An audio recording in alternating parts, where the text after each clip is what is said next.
Hello, today EHN Extra is talking to Steve Miller. Steve is Head of Public Protection at Newham Borough Council in East London. We're going to talk today about what Newham has to offer for environmental health. You obviously think that Newham is a great place to work. Yeah, I've been there for about 22 years, so born in the borough, and although I've worked in other London boroughs, came back in about 87 now, and worked there ever since, and wow. Seen quite a change, certainly since East London, particularly Stratford, part of Newham has the Olympics, so it's an opportunity. What's good about working in Newham? There's a lot of opportunities to see the whole gamut, the whole range of environmental health services. We've got a brand new building down in Docklands, which is nice. Fairly virgin territory at the moment. Council building stands in splendid isolation, but opposite London City Airport, so we're seeing quite a lot of people coming in, obviously for the Olympics later, but to go into the city. Right, so let's talk about the Olympics now, because obviously that's going to have a great effect on the borough and East London generally. What will it mean for Newham? 70% of the Olympic Park sits within Newham.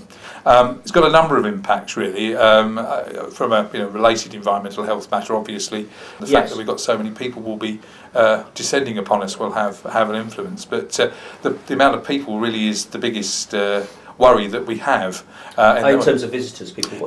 We reckon on a busy day we could have something like about 250,000 people, extra people within the Stratford area. Recent Olympic Games, Steve, have been accused of marginalising local people and poor people. No, Newham's very keen that doesn't happen. Certainly the politicians are keen. I mean, of course we've had to move some of the industry that's been there, some of the commerce, and when we didn't know we were going to get the games, of course we placed them there, so they were quite annoyed. We've tried to push them somewhere that they'd be happy with. So, and there are a couple of town blocks that are going to have to be demolished, not necessarily because of the Olympics, but because they're just too expensive to renovate. But otherwise we're very keen that the local population actually benefits from the Olympic Games themselves. It's always been a very vibrant, culturally diverse area, hasn't it? Yes, certainly very culturally diverse. I think we've got something just in excess of 30% of UK residents living there, white UK residents, and are very, very diverse. Our elected mayor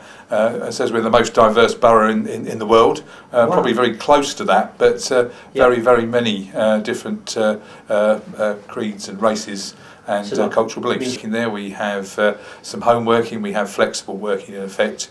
People who work out and about and their time is more their own. They have to do the hours that we require them to work, but how they attribute those hours within the week is very much up to them. And they can work from their car or from the vehicle that they're using.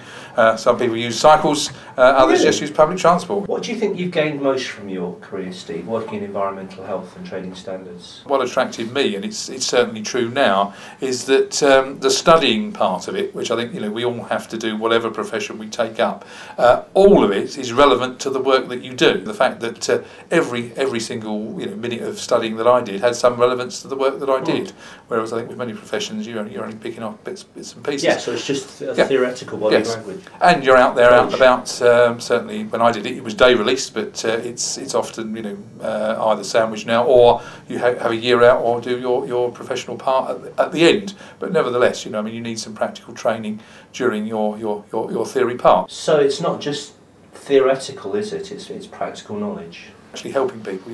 You're making a difference. It's your decisions. You decide what you want to do. Where people can even organise their own lives and how they do it. They've all got targets to meet, but how you do it, how you approach it, how you arrange your work is down to you. And there aren't many jobs where you can do that.